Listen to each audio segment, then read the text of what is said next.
கடந்த 10 ஆண்டுகளுக்கு மேலா சினிமாவா இருக்கட்டும், இல்ல சின்ன திரையா இருக்கட்டும், 2லயுமே நம்மள என்டர்டெயின் பண்ணிட்டு வந்த ரோபோ சங்கர் சிகிச்சை பலனின்றி இன்னைக்கு உயிரிழந்திருக்கிறாரு. விஜய் டிவி மூலமா ரசிகர்களுக்கு அறிமுகமான ஒருத்தர் தான் நடிகர் ரோபோ சங்கர். விஜய் டிவில கலக்கப் போவது யாருல பயங்கரமா பாப்புலர் ஆகி, அவரோட மிமிக்ரீஸா இருக்கட்டும், அவர் பண்ற அந்த டைமிங் காமெடியா இருக்கட்டும், அதுல இருந்து பயங்கரமா பாப்புலர் ஆகி கொஞ்சம் கொஞ்சமா தமிழ் சினிமால அறிமுகமாறாரு. முதலா இதற்குத்தானே ஆசைப்பட்டாய் பாலகுமாரா திரைப்படம் மூலமா அறிமுகமாறாரு. அது தொடர்ந்து வாயை மூடி பேசுவோம் மாதிரியான படங்கள்ல அவரோட கதாபாத்திரம் பயங்கரமா பேசப்படுது. மாறி மாதிரியான படங்கள்ல வந்து த்ரூ அவுட் த மூவி ஒரு நகைச்சுவை நடிகனாவே வராரு. அதை தாண்டி பல படங்கள்ல அவர் இப்பவுமே நடிச்சிட்டு இருக்கிறாரு. இந்த நிலையில நேற்று ஒரு திரைப்படத்தோட ஷூட்டிங் அப்போ திடீரென மயக்கம் போட்டு விழுறாரு. உடனடியா பெருங்குடியில இருக்கிற ஒரு தனியார் மருத்துவமனையில அவர் வந்து அனுமதிக்கப்படுறாரு. முதல்ல அவர பிரிலிமினரி செக் எல்லாம் முடிச்சதுக்கு அப்புறமா உடனடியா ஐசியூல அட்மிட் செய்யப்படுறாங்க. ஐசியூல அட்மிட் செஞ்சதுக்கு அப்புறமா தொடர்ந்து அவருடைய கண்டிஷன் வந்து கிரிட்டிக்கலா இருக்கு. அதுக்கப்புறம் கொஞ்சம் அவரோட உடல்நிலை தேறி வருது அப்படின்னு சிலர் நம்பிட்டு இருந்த அந்த நேரத்துல இன்னைக்கு நைட்டு ஒரு 8:30 மணி அளவுல அவர் உயிரிழந்துட்டதா அறிவிச்சிருக்கிறாங்க.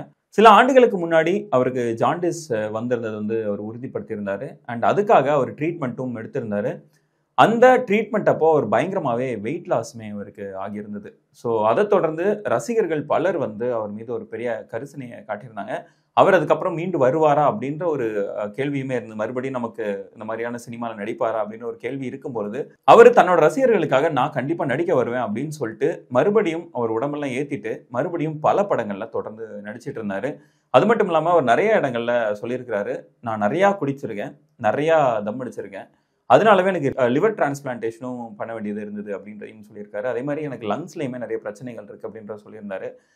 இப்படி பல பிரச்சனைகளை அவர் பர்சனல் லைஃப்ல அவர் ஹெல்த் ரிலேட்டடா ஃபேஸ் பண்ணியிருந்தாலும் என்னைக்குமே ஆன் ஸ்கிரீன்ல தன்னோட ரசிகர்களை வந்து என்டர்டெயின் பண்றதுல எப்பவுமே அவர் தயங்கினதே கிடையாது. அந்த ஜாண்டிஸ்ல இருந்து அவர் மீண்டு வந்ததுக்கு அப்புறமும் டெய்லி ஒவ்வொரு வேலைக்குமே அவர் 22 மாத்திரை வரைக்கும் சாப்பிடுறாரு அப்படின்ற ஒரு விஷயத்தையுமே அவங்களோட மனைவி வந்து சொல்லிட்டு இருந்தாங்க. ரீசெண்டா ஒரு இன்டர்வியூல அவங்க அதை சொல்லியிருந்தாங்க.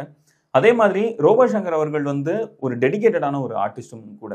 அவரோட ஏர்லி டேஸ்ல எல்லாம் பார்த்தோம்னா இந்த ரோபோ சங்கர் அப்படின்ற ஒரு பேரே அதுக்கு தான் வந்தது அப்படின்ற மாதிரி நம்ம சொல்லலாம். ஏன்னா நிறைய ரோபோ வேஷங்கள்லாம் போடுவார். அதுக்கு வந்து அவர் சில்வர் பெயிண்ட், இந்த பிளாக் கலர் பெயிண்ட் எல்லாமே அவர் உடம்பு ஃபுல்லா பூசிப்பாரு. அந்த பெயிண்ட் வந்து ரொம்பவே ஒரு டாக்ஸிக்கான ஒரு விஷயமும் கூட. ஏன்னா அந்த பெயிண்ட் வந்து ஸ்கின்ல பட்டு அந்த சின்ன சின்ன போர்ஸ் எல்லாத்தையும் அது அடைக்கக்கூடிய ஒரு பெயிண்ட்.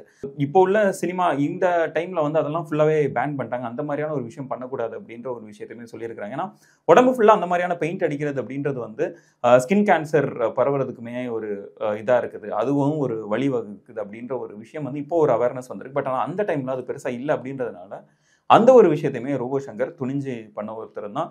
அண்ட் அதனாலேயுமே அவர் நிறைய பிரச்சனைகளை ஃபேஸ் பண்ணதாகவும் சொல்றாரு. இதெல்லாம் ஒரு பக்கம் தொடர்ந்து அவரோட ஹெல்த் இஷ்யூஸ் வந்து பயங்கரமா பாதிச்சுட்டு இருந்த அந்த டைம்ல அவரோட மகளுக்கு வந்து கல்யாணம் வைக்கணும் அப்படின்ற ஒரு ஆசையுமே அவருக்கு இருந்தது.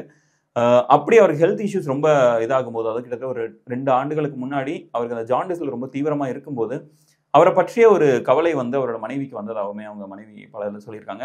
ரோபோ சங்கருக்கு வந்து எதுவும் தப்பு எதுவும் நடந்துறதுக்கு முன்னாடி என்னோட பொண்ணுக்கு நான் கல்யாணம் பண்ணணும் அப்படின்ற ஒரு ஆசை வந்து ரோபோ சங்கருடைய மனைவி வந்து சொல்லிட்டு இருந்திருக்காங்க.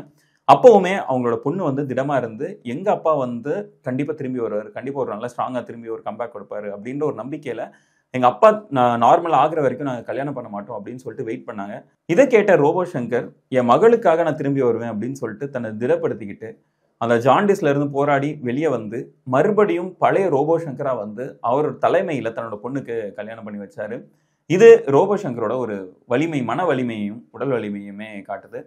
இப்படி இருக்க அவர் இப்போ ஒரு மிகப்பெரிய இடத்த விட்டு செல்றாரு. சின்ன திரையா இருக்கட்டும், இல்ல வெள்ளித்திரையா இருக்கட்டும், 2லயுமே அவர் விட்டு செல்ற இடம் மிகப்பெரிய ஒரு இடமா தான் இருக்குது. அதை தாண்டி கடைசி மூச்சு வரைக்கும் ஒரு மக்களை என்டர்டெயின் பண்ணிட்டு இருந்தாரு அப்படின்றதுமே இங்க நம்ம நோட்டீஸ் பண்ண வேண்டிய ஒரு விஷயமா இருக்குது.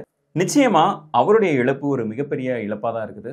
தமிழ் சினிமாவாகட்டும் சரி, சின்ன திரை ரசிகர்களாகட்டும் சரி, எல்லாருமே அவரை நிச்சயமா மிஸ் பண்ணுவாங்க. Rest in peace Robo Shankar.